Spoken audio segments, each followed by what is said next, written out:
Hello and welcome to the Consumer Empowerment Dialogue, a podcast by Consumer Advocacy and Empowerment Foundation, CADEF, where we aim to unpack issues related to consumers in today's ever-evolving marketplace. In today's world, almost everything we do, from shopping to banking to healthcare, even socializing, is online. But behind every click is data, lots and lots of data. And many consumers are not aware of what this data is, how it is processed, who has access to it, and what to do in case they feel like their data has been misused. Today, we'll be focusing on digital privacy, protecting consumers in a data-driven world. Now, this conversation goes beyond policy, it goes beyond technology. It's about you, your rights, your data. And we have two amazing guests that will be unraveling this web of complexity. I have with me Professor Chiso Ndukwe-Okafor, the Executive Director of Consumer Advocacy and Empowerment Foundation, CADEF. Thank you for joining us, Mark. Welcome. Thank you. And I also have Mr. Ibrahim Kehinde. He is the Head of Data Privacy, Enterprise Architecture and Business Process Unit of the LASG Ministry of Science, Innovation and Technology. Thank you for joining us, sir. Thank you very much. Thank you for having me. Yes, sir. So, Professor Chiso, we'll be starting with you.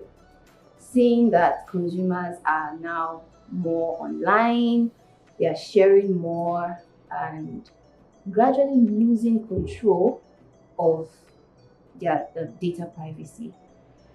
How would you explain digital privacy to the average Nigerian? The average device of a Nigerian is the smartphone. So with somebody with a smartphone, how would you explain what digital privacy is? To the average person,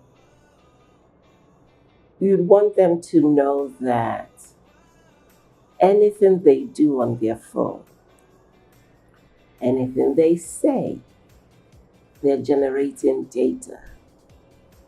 And they also have to remember that data may not be secure and it may not belong to them. Because there might be applications on your phone that are listening.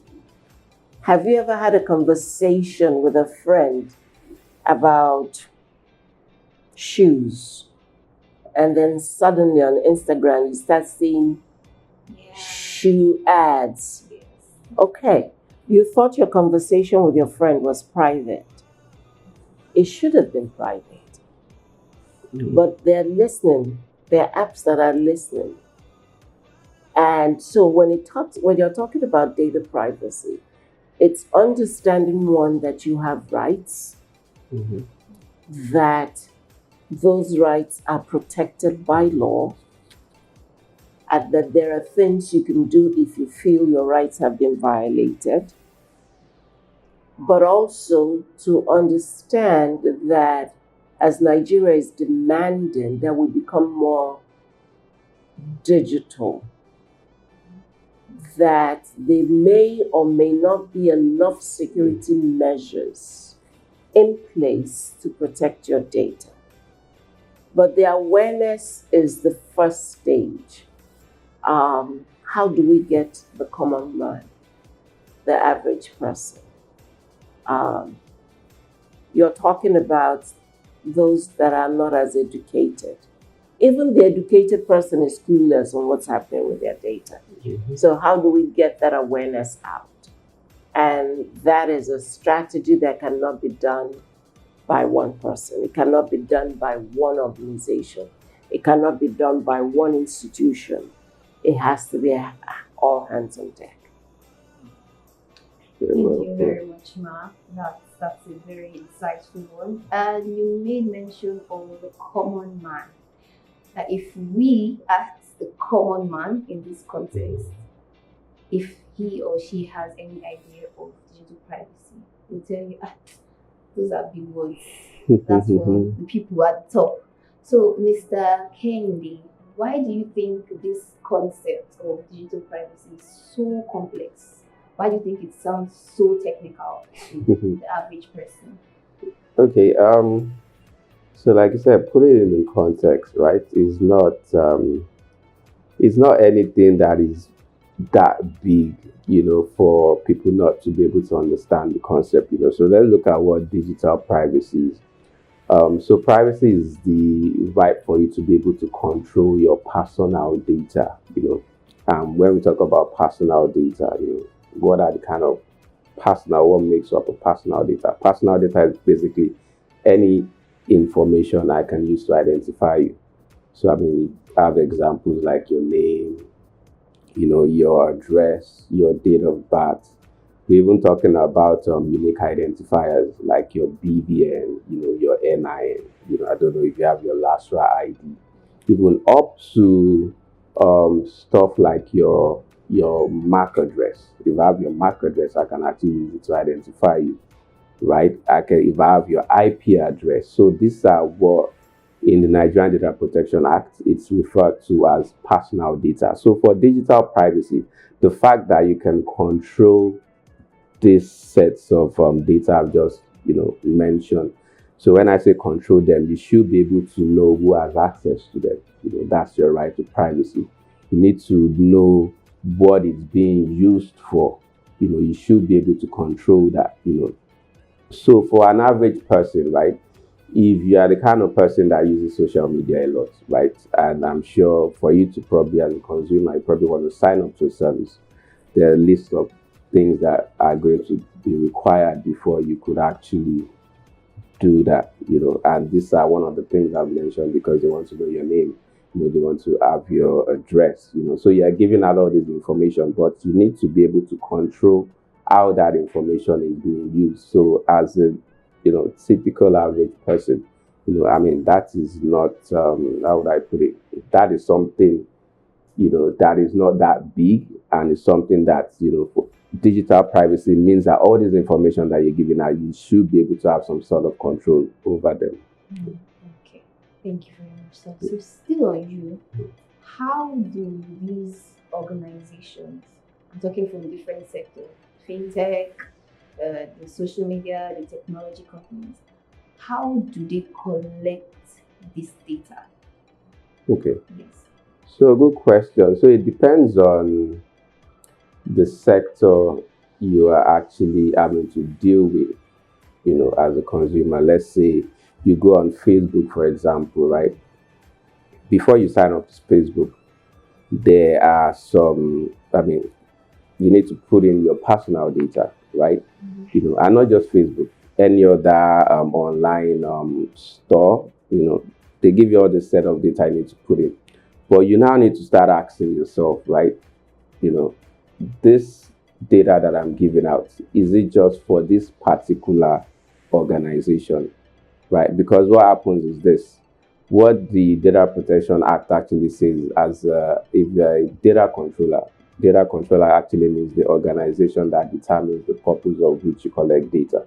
So if you're a data controller, one of the first things you should have in place is a privacy policy, right? So if you go into a website, one of the things as a consumer or even as a data subject, right, that you should be looking out for is the privacy policy, right? Read through the privacy policy. I'm sure a lot of us, we just go into the site, we don't. Have you seen how tiny it is? Yeah, okay. Exactly. So exactly. So reading it is not even an option for a lot of people. Nah, but trust me, there are a lot of things hidden in that privacy policy, yes. Because they might tell you that, okay, so they tell you to read this privacy policy, which we don't read, and you just agree to it. But if you actually read them, you find out that they've actually put in there that they might share your data with a third party, right?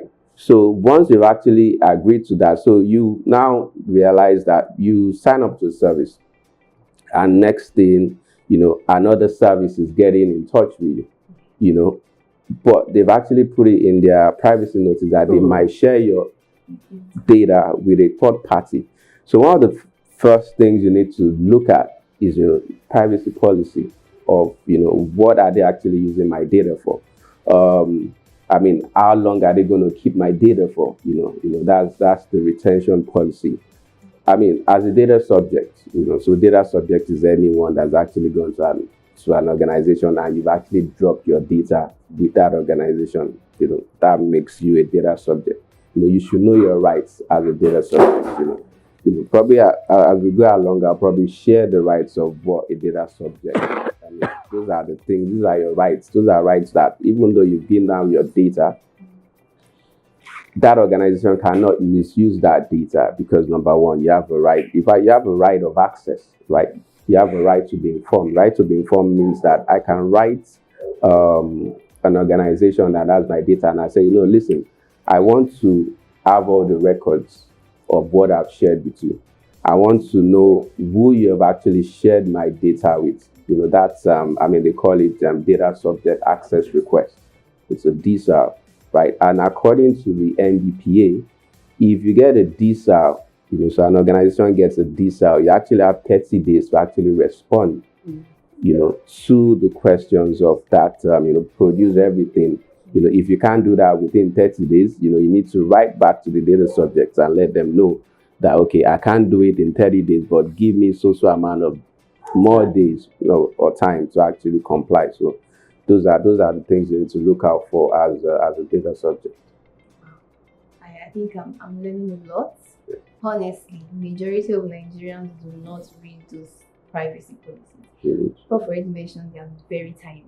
So we that are using glasses. So which is even against the act. So the act talks about lawfulness, transparency, and fairness. Yes. Right. So you need to, and so as a data controller, you need to be very transparent, with your privacy policy. You need to let your data subject know that, okay, this is what we're using the data for. This is who we're sharing it with. That it shouldn't be ambiguous, right? It should be something that, an average person should be able to read. And you cannot force a data subject into agreeing into terms, right? Yeah. There used to be, what was this thing? When you go into a website, this thing that pops up, kind of like a consent agreement. Yeah, before I'm trying to remember the name now. Before, if you go into a website, right, cookies. Yes. Before you get that, they'll tell you to accept cookies, and or reject. Normally, if you reject, you probably won't get access into that site. In France, I think Facebook was actually fined for that. You need to be able to give people options. I don't need to accept all. I can determine the kind of cookies I want to accept. So those are the things that, like I said, a consumer or a data subject should look out for. Speaking of those cookies, I'm not sure many people even understand what cookies mean. So could you throw Okay. light? So cookies are they're kind of files, that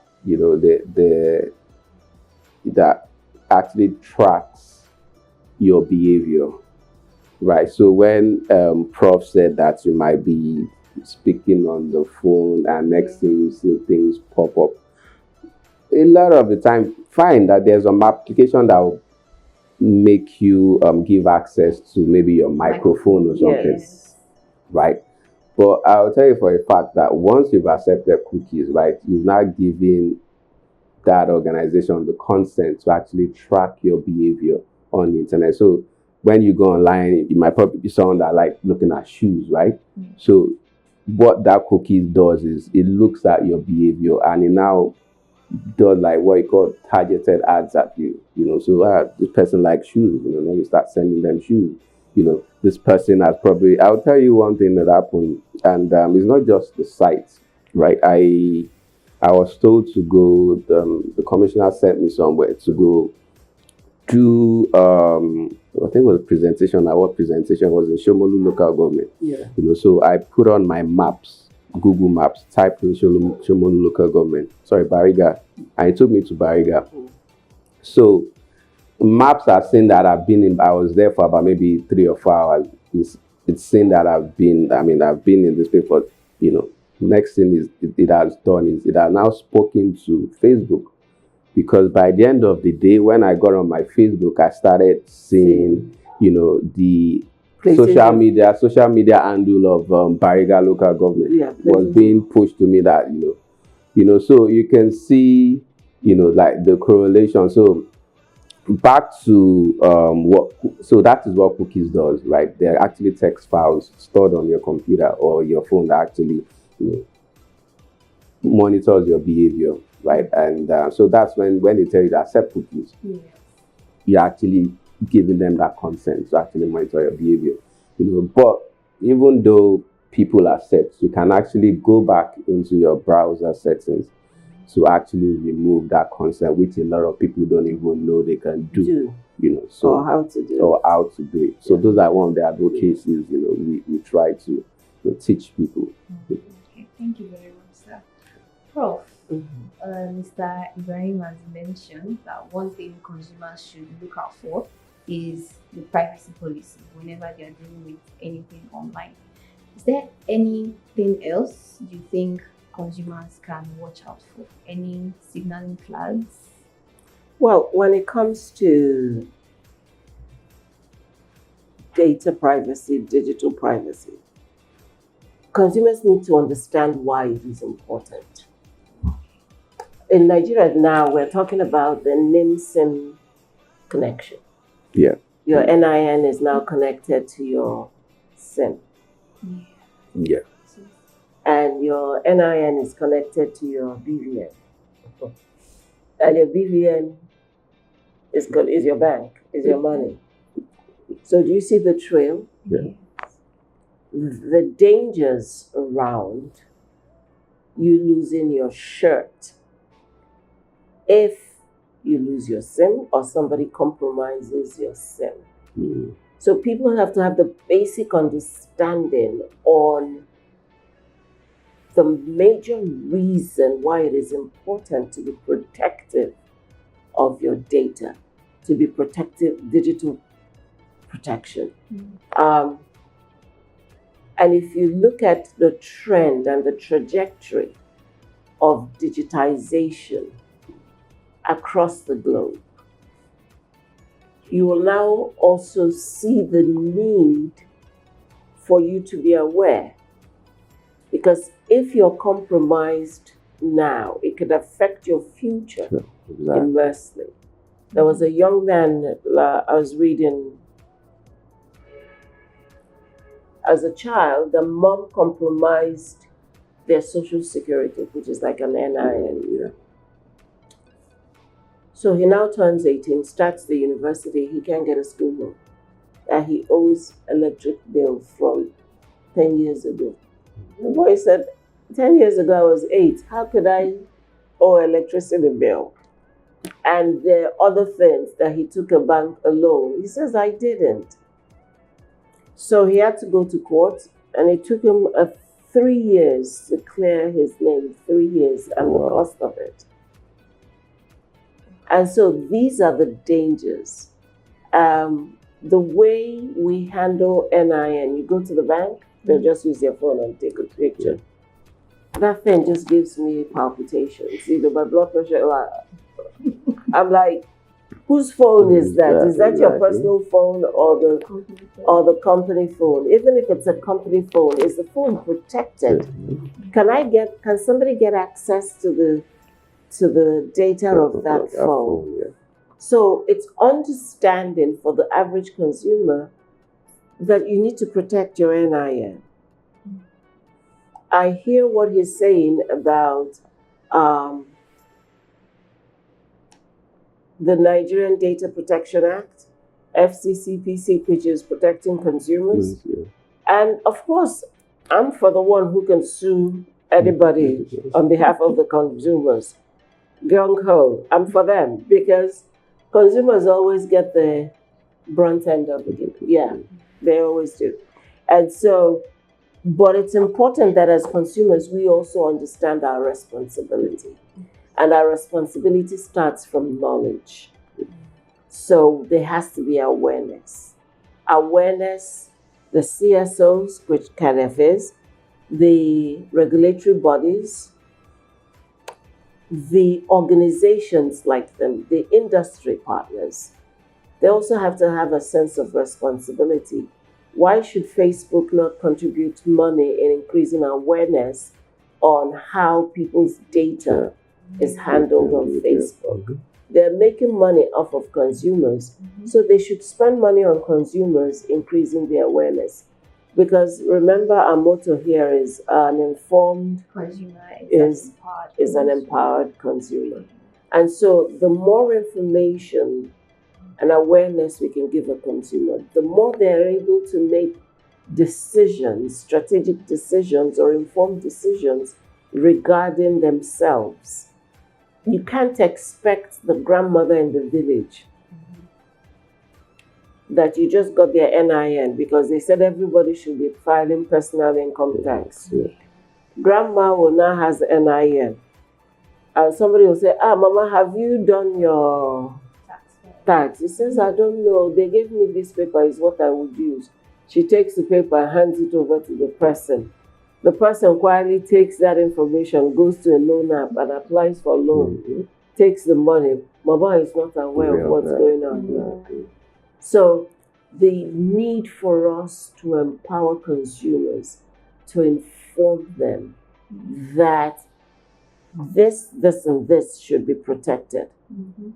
Protect it because it's like you're holding on to a gold mine that somebody can come and mine. Issues of cookies, like you said, a lot of people. My thing is reject. And honestly, if I go into a website that does not give me the option to reject cookies, I leave the website.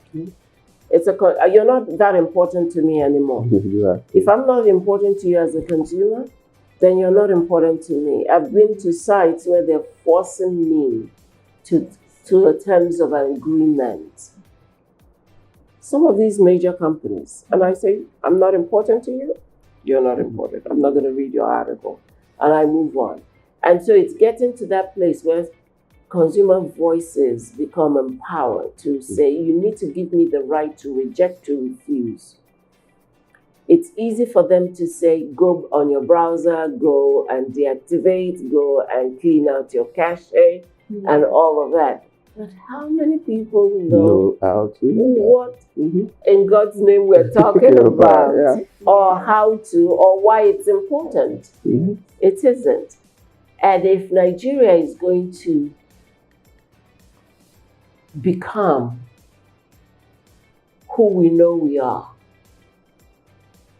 we have to really become serious in empowering consumers. Because not only are we going to be abused internally, those that are coming from outside will begin to abuse us with our data. I have concerns. Google's cloud data is in the US. Zoho's data is in India. Then the other one is in China. So we have our data spread globally. Yeah, exactly. And we're 200 million people. And we're not in control of our data here. And so even for organizations, which are also consumers, they should stop looking at this as it's a customer affair. It should be an our affair, so that we're educated properly, so that even our employees know how to treat people's data with care. Because if they don't, it's us that will sue those organizations. Because your employee messed up is not our concern, it's the organization we see.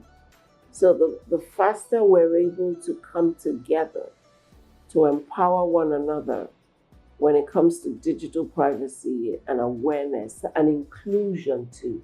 Because we talk of awareness, we forget inclusion.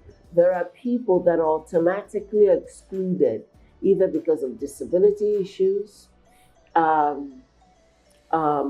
age issues, geographic issues, access to internet issues. You automatically, so inclusion, it's not just awareness, it should be awareness and inclusion. So sorry, let me just add to what Prof has said. And it also ties into the question you asked earlier, that how do these companies get, your data? So another mistake a lot of digital users do is this, you download an app, right? Maybe it could be an app to communicate, to chat, or to probably the same app to probably the retail app, right? When you download these apps, what always happens is automatically you've given them access to quite a lot of apps on your phone.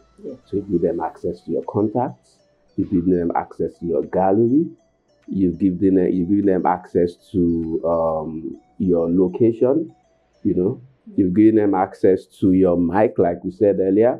But a lot of people don't know. So all those things are checked automatically. So you wonder that, so you have access to your apps, like your gallery, for example. I don't know if this online loan companies, have you ever seen where you default on the loan, right? And they start sending messages to your contacts. That's because you give them access to your contacts. Sometimes they pull out your pictures from your gallery.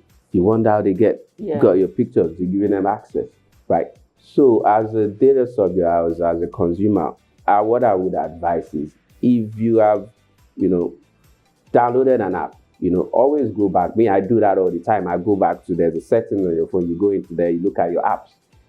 Under your apps, it shows, you can look at all the permissions you've given the app, and I start unticking them one by one. Like, I don't really need you to, why do you need my location? Even there's some apps that, it's while you're using, you can say that it's only while you're using the app that you can probably, like your maps, for example, you want to, they will require your location, right? For them to be able to direct you. So look at the apps you need, not all, you don't need to give permissions, to all apps you downloaded. So those are things that I believe consumers have to look out for. But I have a question. Why is it that the Data Privacy Protection Act, why is it that wouldn't it be easier for us to say that access to these apps should not be automatic? It shouldn't be by default. It should be for each one. When you're downloading and said access to this, you should have a choice to say yes or no. But now by default, it just gets access to everything. Because I know, so that conversation is now going on now. So it's basically the app stores, right? That responsibility falls on the app store. So like your the Apple Store, and what's the one for Android? Play Store.